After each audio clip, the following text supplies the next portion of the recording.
আসসালামু আলাইকুম। আজকে আমি ঢেঁড়স ভাজি করছি একটু ভিন্ন রকমভাবে।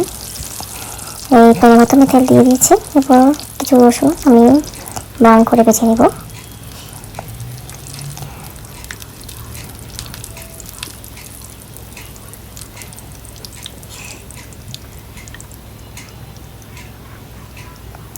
আমার রসুনগুলো ভাজা হয়ে গিয়েছে।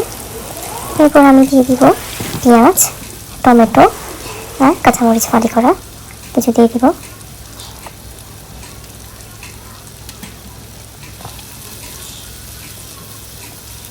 সবগুলো একসাথে ভালোভাবে আমি বেছে নিব।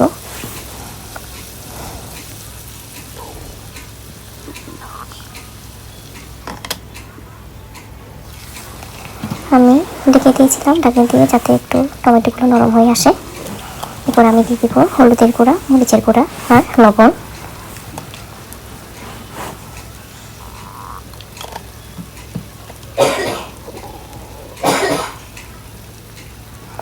মশলাগুলো আমি একটু ভালোভাবে ভেজে নিব, যাতে কাঁচা গন্ধগুলো চলে যায়। আর একটু করে পানি দিব, পানি দিয়ে কষিয়ে নিব ভালোভাবে।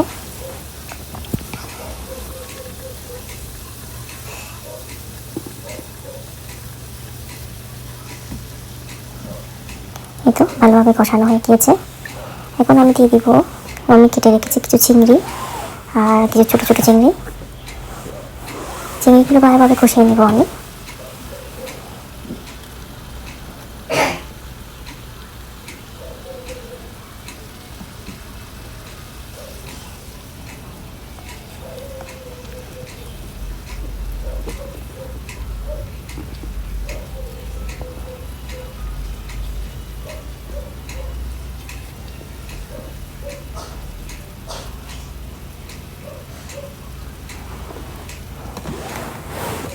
কষানো হয়ে গেছে।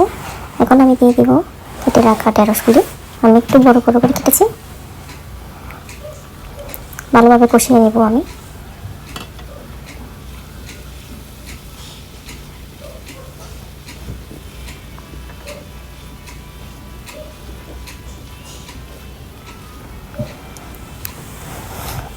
দেখে রান্না করব 5 মিনিটের মতো। এরপর আমি যাতে লেগে না যায় তাই ভালোভাবে নাড়াচাড়া করে দিব।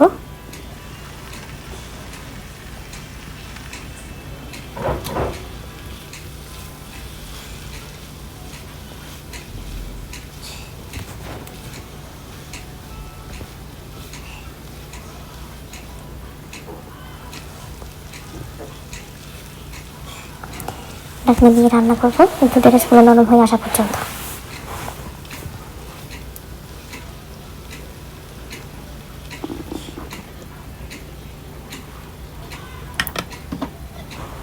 ঢেঁড়সগুলো প্রায় হয়ে এসেছে। একটু নাড়াচাড়া করে দিচ্ছি এবং ঢেকে আর 2 মিনিটের মতো রান্না করব।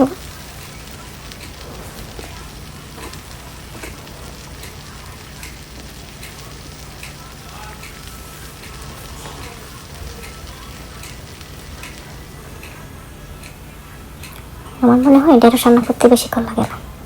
দেখুন তাড়াতাড়ি আমার ঢেঁড়সগুলো হয়ে গেছে। ভাত খাইতে বসার আগে করে রান্না করলেও আপনার রান্না হয়ে যাবে। আমি নামানোর আগে ধনেপাতা কুচি দিয়ে গার্নিশ করে নিচ্ছি।